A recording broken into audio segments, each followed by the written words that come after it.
Hello and welcome back to Aviator Records. So, yesterday I visited a record show, and naturally, as you do on record shows, I picked up a few records. So, I just wanted to show them to you. The first one I picked up was a holy grail of mine. And it's Big Audio Dynamite 2's The Globe from 1991. And for those of you that aren't familiar with this record or this band, Big Audio Dynamite was actually founded by Clash guitarist Mick Jones after he left the band in the early 80s, and so he founded Big Audio Dynamite instead. Yeah, and this album is just so darn good that I really wanted it, and I've wanted it for several years, but I haven't managed to find it. But yesterday I found it. I don't know how, but there it was. So I picked it up. And the fun thing with this one is that it's kind of weird.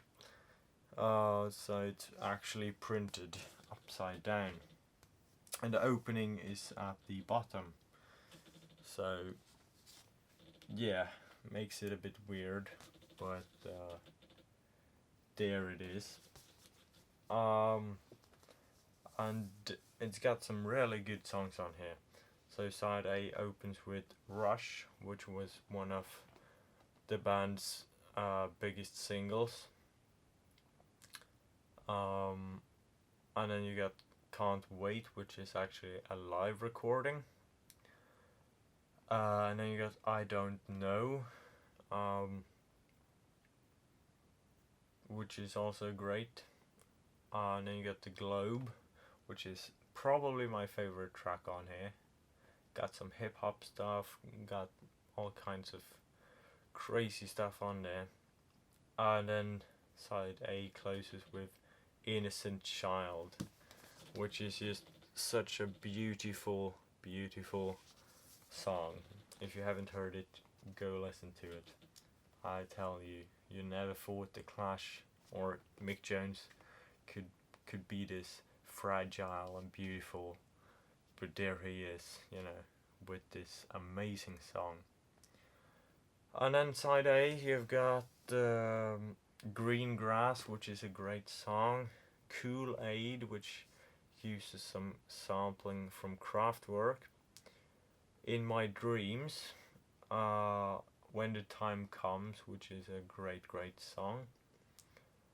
And then The Tea Party, which is the final song, and it's sort of a mix of all the instruments used throughout the album, and then some vocals by a guest vocalist.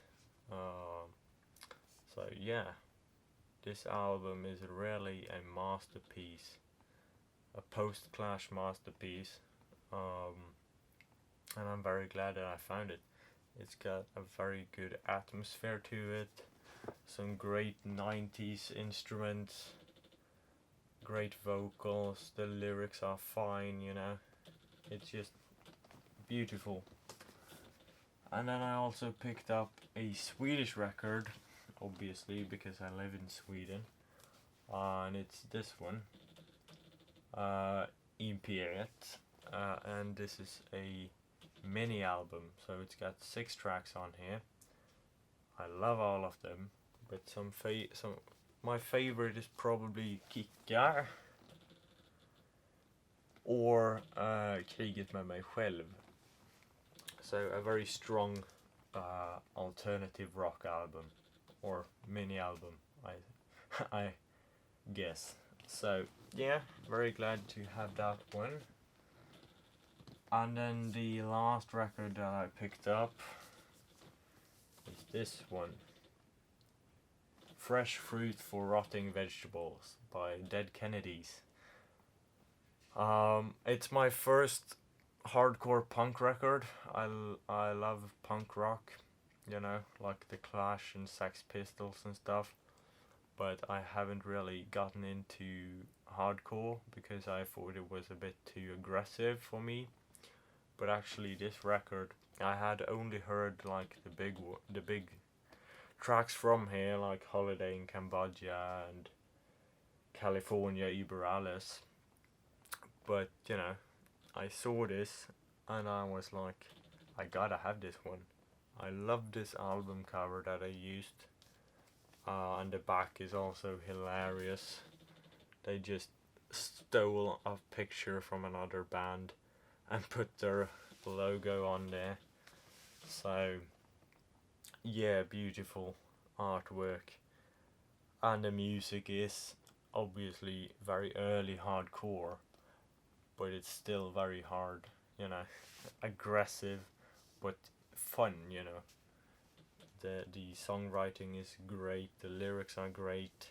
I wish I had the lyrics because sometimes it can be difficult to hear what Jello Biafra is singing, but could always look it up online. But yeah, so as I mentioned, it's got California Iberalis, Holiday in Cambodia, Kill the Poor is very good.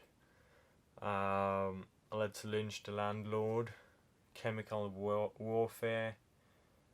It's also got Viva Las Vegas, Funland at the Beach,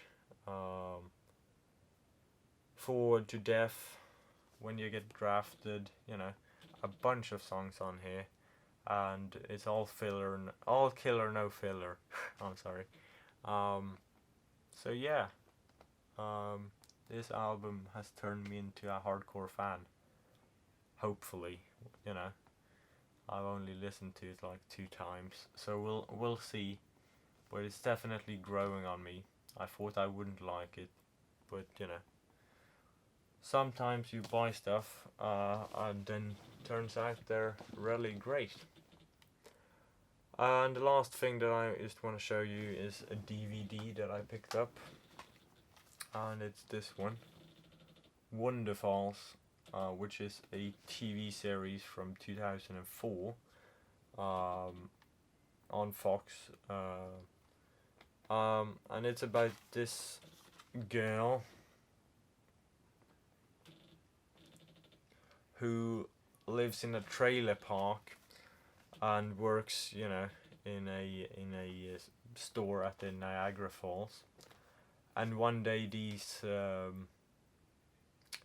toy animals start to talk to her, and obviously it freaks her out. But after a while, she starts doing what they tell her to do, which leads to other things, and drives the story forward. So it's a very fun and obviously very quirky TV series. But I really like it, and I'm happy to be able to watch it whenever. And I actually discovered this one through Andy Partridge from XTC.